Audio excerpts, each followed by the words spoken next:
Hey Waffle Gang, I do hope you're well. My name is Mark and today we're checking out some more Reddit stories, and if you do love a Reddit story, why not consider hitting that like, subscribe, maybe that notification bell too, and let's crack on with today's first story. Much love guys. Now today's first story comes from Electrical Air 464 and it says, would I be the arsehole if I accused my mum of sabotaging my truck and forbidding her from using it? This one's kind of messy. I, 19 male, have been saving for a truck for over a year now, using money from part-time jobs. I'm on the waiting list to get into the job field I actually want. I also currently still stay at home and I've been using my mum's 56 female vehicle to get back and forth to work, as she has recently retired and doesn't go out much. I saved up enough to buy a used pickup that I really wanted and that I test drove several times to make sure it was in good condition. I bought the truck, paid for several months of insurance up front and got it registered. I drove it around for a few days and it ran fine. A few days ago, my mum asked to borrow it, saying she needed a pickup to help a friend move some things, and I agreed. All I said was that I needed the gas replaced. I was respectful and thought that was fair since I've been paying for all the gas and the maintenance on her car for the last year as part of the deal for me using it. I got the truck back that evening, and it's been giving me problems since. It's been stalling on me and sometimes, most of the time, won't even crank. I asked my mum about it and she got snooty and said that she had a mechanic friend look at it and he replaced some wires and tuned it up, but it ran fine when she parked it. That's when red flags went up. Yes, the truck had a few issues, so it probably needed a tune-up, but I changed the oil and spark plugs when I got it. I had the previous owner's maintenance receipts and, as I said, nothing was so bad on it that I could drive it for several days before I lent it to her. I should say this is the messy part. My mum has a habit of being financially controlling, and she did not like it when I got the truck. She wanted me to buy a sedan from one of her friends, and she complained non-stop when I brought the truck home. She told me outright that it was a waste of money and I shouldn't have bought the vehicle from someone I didn't know. Examples of her being financially controlling are how she keeps track of my work hours, and on top of her paying rent that's equal to half of my pay, I also have to buy groceries for both myself and her. She also won't let me have access to the money my dad left when he died a few years ago, and constantly gripes whenever I spend money on myself, which isn't often. I only bought some clothes and a few games for my PC over the last year because of how hard I was working to save for a vehicle. A mechanic friend also isn't a legit mechanic. He's a guy who replaces parts for people and does oil changes out of his garage. I've noticed over the past few years that he can't really diagnose a vehicle, and he won't work on vehicles if the person who brings it in doesn't tell him exactly what they wanted replaced. I personally feel like she took it to him and had him do something to the truck, but I have no proof. This kind of petty isn't beyond her. She slashed the neighbor's pool once because they didn't drain them out at the end of the summer, and they were just breeding mosquitoes, and constantly reports minor things to the police. My aunt told me last night that if my mum and I have it out, I can stay with her family, and I'm really considering accusing my mum to her face of sabotaging my truck. If I do, I know she'll kick me out. Plus I still have to pay to have the truck taken to a real mechanic. But she's been bitching at me non-stop about how much of a shitty decision I made and how she told me it was a waste of money. So, would I be the arsehole if I told her off and accused her of sabotaging my truck? I'm fairly certain that's what happened, and I'm about to break down under the stress and disappointment. No, another hugely controlling parent, and if you don't call it out now, it will only get worse until you eventually move out.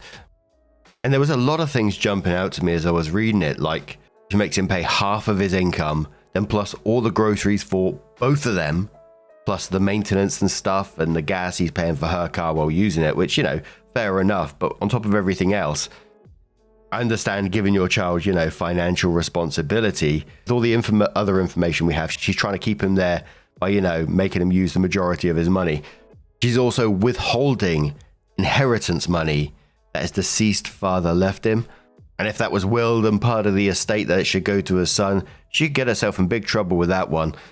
And they're monitoring his work hours, criticizing purchases, trying to force him to buy a car from a friend instead of the one he actually wanted.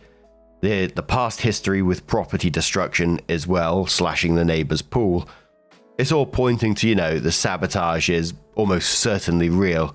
Truck's running absolutely fine until she touches it, which is just all hugely controlling behavior. She's trying to force him back into dependence on her car and her control. And in the end, it's just abuse.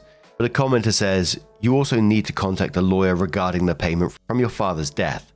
You're old enough to stand up for yourself, so why have you allowed this woman to take control of your life, sabotage and manipulate you? I think you personally need to get the hell out of that house before she fucked you up good and proper. Once you get your own place, you can cut all ties with her and good riddance to her. Opie says, I agree. Respectfully though, it's kind of hard to do all that when you started broke and someone is working hard to keep you that way. Lawyers around here don't really like to do things on contingency.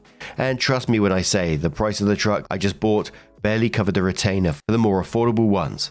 I've tried. I'm sorry, I'm a mess right now. My aunt just offered me a place to stay yesterday because she honestly had no idea how things were. I'm probably going to start packing and moving out today and have the truck towed to a mechanic. Another commenter says, do that and settle down for a bit. Write her a note.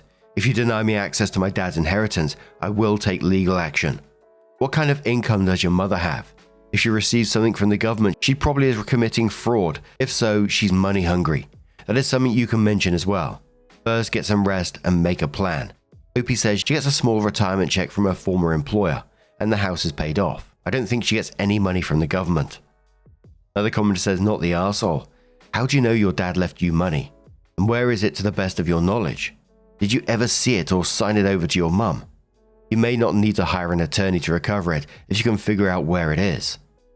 Opie says, my dad died of cancer 5 years ago.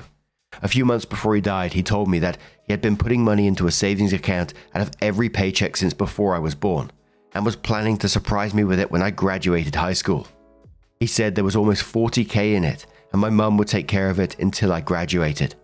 So she has the account, and I know it still exists because she gets the statements in the mail, and that's the only account that my parents had, that I know of, at this particular bank. A commenter says, I don't think you would be the arsehole, but I think the smarter thing is to just leave. Pack your stuff, drop the truck off at a mechanic, and go stay with your aunt. Your mum is probably trying to keep you and your paycheck from wandering too far. This is a toxic mess I'd get out of ASAP. So Opie comes in with her update and says to answer some questions that people asked. Why don't I get a better job? I was working 2 part-time jobs. Good jobs aren't easy to come by where I live. That's part of the complication with moving in with my aunt, as she lives an hour away and I would have to find work all over again. That issue had been resolved though. If he did, I've never seen it. I don't think he did, and when I asked my aunt about it on Thursday, she is my dad's sister. She said she didn't think he did, but that's part of the update. The update itself is this. My mum and I did have a major argument, and not my aunt's until I save up enough to get my own place. The argument wasn't over the truck though, although that did come into play. Basically, I took the advice of everyone who commented, who said just to go no contact and move out. I had to make sure I could get a job though, and my uncle was able to get me a decent job as a construction labourer for the company he works for. I start Monday. My aunt and uncle came over last night to load my truck onto a trailer and tow it to a mechanic closer to where they live. They're going to loan me the money to get it fixed. I talked to my mum's mechanic friend, and he said that she brought it in for a tune-up because it was backfiring. Long story short, the timing belt started whining, so he replaced it. What my mum didn't tell me was that the truck had to be towed home because he didn't time it correctly, and she was supposed to get a professional to look at it. That explains why the truck only cranked once since then. So that's the good news. The truck is fixable and my aunt and uncle are going to help me. When I told my aunt the full story about the truck and the money my dad left for me, she got mad and told me that she and my uncle were coming over Thursday night to pick me and my truck up. She wouldn't tell me what exactly she was mad about, but I was packed up that evening when they showed up. As soon as she got here, she got into a fight with my mum, asking her about my dad's money. There was a lot of cursing and names called, and my mum almost called the police, but my aunt, and this scared the crap out of me, threatened to have her arrested for fraud if she didn't own up, so the cops weren't called. I'm not going to go into the full details of the argument because it's too much to type, but basically my mum has been putting small amounts out every month for the last year to supplement her retirement salary. Apparently the account was put in trust before my dad died, and my mum was the trustee, which is what made my aunt mad because she knew the money was there and didn't know that I had never received any of it. I hadn't ever talked finances with her before this. My mum doesn't want to turn the account over because she claims that the trusted paperwork says that she's not required to until I turn 25. She also started yelling at me for running my mouth to my aunt and accusing me of trying to ruin her retirement. And she deserved that money for taking care of me and my dad when she got sick, etc. I got pissed and told her I was going to sue her for the money and that I knew what happened to the truck and I was going to sue her for that too. She kind of broke down and started saying how hard it had been for her since my dad died. But I didn't buy it because she's always been petty and controlling, even when I was a kid. She basically told me to get out and tried to turn it into a pity party about how hurt she was and how was she going to pay bills, etc. I just left. The mechanic my aunt and uncle are paying for says he can have the truck up and running by Tuesday because he's backed up until then, but I'll take that. Next week, my aunt is going to start looking for a good lawyer for me. My uncle suggested the same thing a lot of commenters did, which was that we call the state bar and see if there are any lawyers that need pro bono hours. Right now, I'm fully no contact with my mum, and she's left me 5 or 6 texts that range from, "I'm sorry, let's talk about everything," to, "You're an ungrateful son, how could you betray me like this?" I'm just ignoring them. Thank you all who commented for the advice, especially all of you who advised I keep my cool. She was ready to call the cops on my aunt, so I can imagine she would have done the same to me if I confronted her. I'm just going to save up for now. The job I'm waiting for is now out of the picture due to how far away I now live. But I'm thinking about trying for trade school or an apprenticeship in one of the trades. Thank you for all the good advice. I really wouldn't have been able to set everything in motion without you all. Top commenter said on this one, not the arsehole, get a lawyer and sue her for the money she took and have the trustee changed. Commenter 2, it is probably against the trust rules for mum to be spending the money. Most trustees are held responsible for any illegal withdrawals and will be charged with a crime and required to pay it all back. Another commenter says, and please don't start feeling guilty about going no contact. Just remember, it doesn't have to be forever. You can reevaluate the situation in 5 years if you want. And if you see your mother in court, you can always say, "Mum, it's best for my mental health right now to keep my distance, since I don't feel like you've treated me fairly in the past. So let's get through this lawsuit, and if I feel that you are being honest and truly want to do the right thing, then I will think about adding you back into my life. Noticed you have not have made a commitment, but if she thinks she may get you back, maybe she'll do the right thing by your father's estate." Another commenter says, all excellent news. Don't let your mother manipulate you into feeling guilty. You owe her nothing. Remind yourself how she took advantage of you and stole from you. Hope you can get a lawyer soon before she drains the entire account. Your aunt and uncle sound like awesome people. Good luck. Stories like that afterwards, because I always try and jump into different people's positions and think, how can you do that to your kid? This guy should have had a nice little boost into his early adult life, which is tough right now, and would be really beneficial to him to get him going into adulthood. And there she is just spending it for a retirement. I really hope that OP is able to access it in some shape or form before it all gets used. I mean, I don't feel particularly hopeful about that because actually how long has she been using it? But everything else I'm really glad for OP for. And the aunt and uncle in this sound absolutely awesome and will set him on the right path going forward. And getting out of that toxic situation was the number one in my opinion. I always find it really interesting, when you get comments saying, why have you allowed this person to control your life, sabotage and manipulate you? It's exactly it. They manipulated them. Not bashing on the commenter, of course, because, I think if you haven't been a part of that sort of dynamic, it's difficult to see. As we always say, this person's been in this kind of position for their whole life. They grew up in it. They think that's their normal. Until someone from the outside and says, fuck, that's not normal. It's some of the reactions I get when I tell stories about the area I used to live and people just that's fucking weird. But what do you guys make of this situation? Let us know your thoughts down in the comments below, and let's move on to another story. Now, our next story comes from the Petty Revenge subreddit from Dad's Milk 420, who says, old guy at the state fair yelled at a little girl for standing in front of the butter sculpture, so I took revenge for her. This happened last summer. Like the title says, I was at the state fair, looking at the butter sculpture. I gotta Google this. Yep, butter sculptures are a thing. Apparently they've been going on for a very long time. I'm not sure why I didn't know this. Every day's a learning day. Anyway, we continue. This old dude is standing next to me recording it as it spins around, because the sculpture had two different sides to it. This little girl, maybe 3 if I had to guess, runs up to it and presses her face and hands against the glass, all excited. I laughed because I found it cute. I remember being young and that excited for silly things, but the old dude next to me immediately starts bitching. Specifically, he said, "Jesus Christ, get out of the way." And keep in mind, this girl is not even tall enough to mess with his precious video. If anything, he should have been happy to catch such a genuine state fair moment. But nope, apparently, in his mind, he deserves to get a completely uninterrupted video. The mum awkwardly apologized and pulled her daughter back. I was immediately fucking livid though. As soon as it got to the point that the butter sculpture was turning to the side he hadn't recorded, I slowly walked in front of him and past his camera so that I blocked all the important stuff. As I was walking away, he goes, "You're a real arsehole, you know that." And I shot back, "Dude, what does that make you? You yelled at a little girl because you need your video that bad."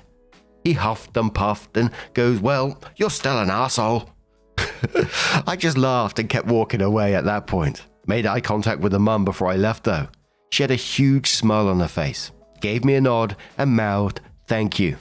One of the most satisfying moments of my life, honestly. Whenever I read about something like this, immediately what pops into my head, which I don't know, might be sad, but it's Alfred from The Dark Knight when he says some men just want to watch the world burn. That's all I can think of, because seeing a kid happy about seeing a butter sculpture, you know, that's pretty wholesome in my opinion. But dearie me. I've been distracted for about half an hour now, not recording, just looking at butter sculptures. I've been trying to find if there's any in the UK that I can go to. Quick little side quest story. When I was working for a market research company, and part of my job was going out to buy competitor products for our projects. They say, you know, a company that produces butter gets in touch with our company and they say, "Oh, we want to test our new butter product with a bunch of people."